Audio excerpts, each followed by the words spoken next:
안녕하세요. 맥키네지 투자클럽입니다. 셀트리온. 자, 셀트리온 헬스케어의 흡수합병 관련해서 이제 기관들이 바라보는 관전 포인트가 있을 건데요. 자, 합병 시총 40조 전망을 하고 있습니다. NH증권, 키움증권, SK증권, 하나증권, 기타 이제 현대차, 유진투자증권까지 어제 흡수합병 이후에 리포트들이 많이 나왔는데요. 목표 주가를 상향한다든지 이런 어떤 이 가이던스가 변경된 부분들은 없습니다. 이 부분 한번 살펴봐 드리도록 하겠습니다. 먼저 차트를 통해서 흐름부터 한번 살펴보도록 하겠습니다. 자, 아침에는 이제 어제 흡수합병 관련되는 이야기가 나오면서 일단 갭이 떠서 장중에 15만 6,900원대까지 올라갔는데요. 자, 그 이후로 지금 이제 15만원대 정도 유지를 해주고 있는데요. 생각보다는 이제 이런 강한 흐름들이 나오고는 있지 않습니다. 그리고 이제 이런 부분들의 이제, 원인으로 볼 수 있는 게 결국은 이제 수급이겠죠. 수급 관련되는 부분에서 셀트리온 쪽에서는, 이제 외국계와 프로그램 쪽의 어떤 매도세가, 나오고는 있는데요. 이 거래원 순간 거래량에서는 모건 스탠리 쪽으로 한 16만 주 정도 유입이 되면서 이 15만원대는 이제 주식 매수 청구권 가격에 이제 그 부분에 있습니다. 그래서 주가가 많이 이제 올라가게 되면 주식 매수 청구권 관련되는 부분들의 어떤 부담이 이제 덜어지는 거고요. 주가가 오히려 이제 약세 흐름이 된다라고 하면 서정희 회장이 얘기했듯이 이제 1조 정도의 어떤 이 매수 청구권 관련되는 부분의 어떤 이슈가 될 수 있는데, 그래서 이 가격이 오늘 정말 좀 화끈한 양봉이 나와서 이런 부분들이 이제 주식 매수 청구권에 대한 부담이 좀 덜어지는 어떤 흐름으로 가는 것이 가장 이상적일 건데요. 그런 흐름으로 나오고 있지는 않습니다. 그래서 셀트리온 제약이 이제 이번 합병에는 순차 합병이니까 본래 이제 예상이 되었던 셀트리온 제약하고 합병 먼저 하고 난 다음에 헬스케어. 왜냐면 주가 측면에서는 합병 이슈일 때 가장 세게 올라가는 게 셀트리온 제약이지 않습니까? 그래서 이런 부분들이 오히려 이제, 자본시장의 단기적인 영향에서는 셀트리온 제약이 이제 빠지니까, 헬스케어가 아니면 강하게 좀 붙든지 이렇게 해야 되거든요. 흡수합병이니까. 결국은 이제, 이런 부분들이 이제 합병 이슈라든지 무상 감자라든지 아니면 시장을 어떤지 변경한다든지 이런 부분들이 주식 상한 관련되는 부분의 어떤 이슈와 엮이면서 공매도 관련되는 부분에도 이제 견제책으로 쓸 수 있는 어떤 그런 어떤 이슈가 될 수도 있는데요. 셀트리온 헬스케어 같은 경우에도 주가가 아침에 윗꼬리만 나오고 이제 셀트리온과 마찬가지로 지금 한 6% 흐름으로 그 뒤에는 이제 플래팅 형태로 가거든요. 그래서 일봉 차원에서는 결국은 이제 최근에 이제 급락했던 부분들이 2분기 실적 관련되는 부분들도 있습니다만 3일 전에 이 조회 공시 통해 가지고 합병에 대한 어떤 구체적인 이야기가 안 나오면 빠졌는데, 오히려 그런 흐름들도 이제 어제 장 끝나고 난 다음에 나왔던 이슈들이 갭업을 시킵니다만 캔들로는 갭업 지금 원봉으로 진행하고 있기 때문에 상당히 좀 아쉬운 흐름의 단기 흐름들이 지금 차트상에서는 나타나고 있다, 이렇게 보여지죠. 그래서 셀트리온 같은 경우 거래량은 많이 터졌는데 갭업 원봉의 형태로 나오면서 여기도 마찬가지로 이제 2분기 이슈와 합병 관련되는 부분의 어떤 불확실성 관련되는 부분들로 빠졌는데, 여기도 지금 이제 아직 시간은 남아 있습니다만 회복을 못하는 어떤 캔들로 되고 있는 모습들이 상당히 좀 아쉬운 흐름의 주가 흐름들이 오늘도 조금 이어지고 있다. 이럴 때는 셀트리온 제약이 만약에 이제 같이 만약에 포함이 돼 있다 이랬으면 그쪽에 굉장히 강한 어떤 흐름들이 나오면서 이 3사가 이제 같이 좀 올라갈 수 있는 흐름인데, 단기적인 부분들은 이런 어떤 이제 절차상의 어떤 이슈들이 또 되면서 일단 수급이 강하지 못한 어떤 흐름으로 주가가 움직이고 있다, 이렇게 봐야 되겠죠. 그래서 이슈 관련되는 부분에서 기사들은 이제 어제부터 엄청 많이 나오는데요. 이 기관들의 어떤 비유가 어떻게 좀 변했나, 이런 부분들을 NH, 키움, SK, 하나증권, 현대차, 유진, 지금 기사로 본 건 한 6개 정도 하우스가 이 부분들을 이제 언급을 하고 있습니다. 그래서 현대차에서는 이제 뭐라고 하냐면, 여기는 이제 목표 주가 이런 것들은 계속 유지를 하고 있습니다. 올린다든지 이런 건 없고, 합병 발표가 향후에 시너지, 그러니까 합병을 하게 되면 그간 떨어져 있었던 부분에 대해서 시너지가 있겠죠. 그래서 셀트리온 제약은 6개월 내 이제 순차 합병 관련되는 부분이고, 이제 주식 매수 청구권 관련되는 부분이 1조 원이잖아요.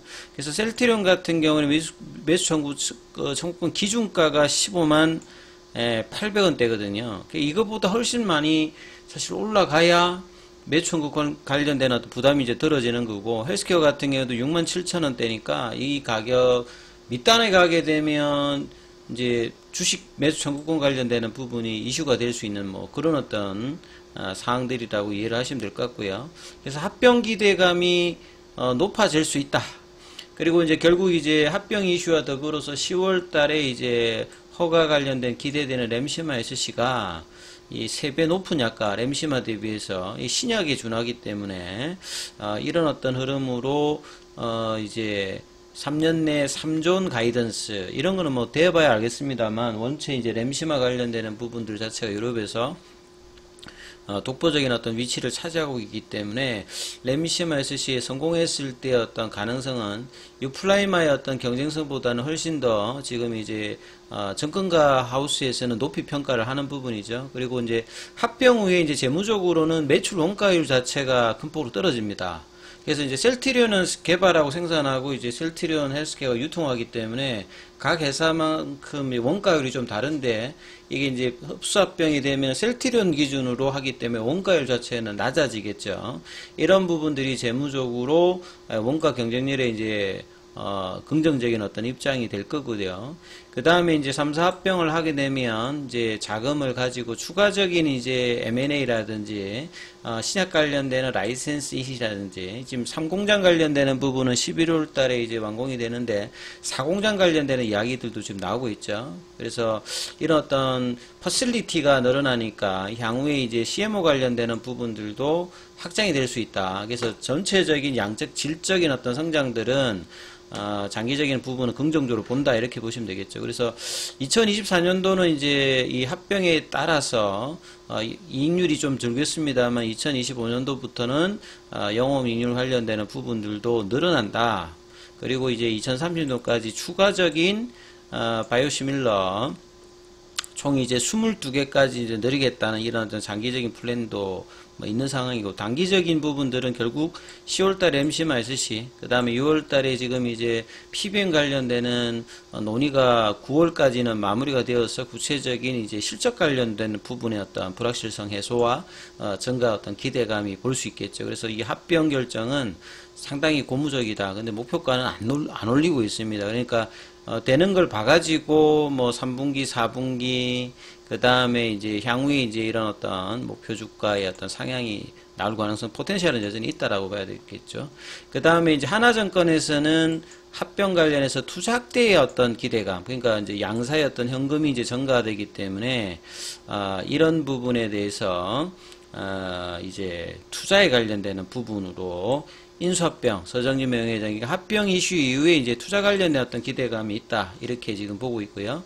그 다음에 SK증권 같은 경우는 항상 이제 재무적인 어떤 실적 관련되는 부분을 많이 보는 어떤 하우스다 보면 되는데요. 그래서 이동건 연구원 같은 경우에는 이제 선택과 집중을 통해서 대규모 투자, 여기도 좀 투자가 있고, 원가 경쟁에 관련되는 공격적 판매, 거래구조 단순화되는 투명성 제고, 요거는 이제 합병을 하는 어떤 목적에 대해서 어제 이제 이야기가 되었던 부분이죠.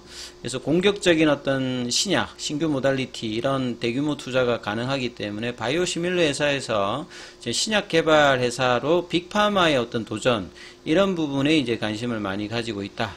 그리고 이제 하반기 여기도 역시 이제 뭐 유플라임의 공보험 이제 PBM 등재라든지 램시마 SC의 허가 관련되는 부분에서 내년도의 어떤 펀더멘탈 개선 기대감들은 여전히 있다, 이런 어떤 기존의 전망들을 계속 내오고 있고요.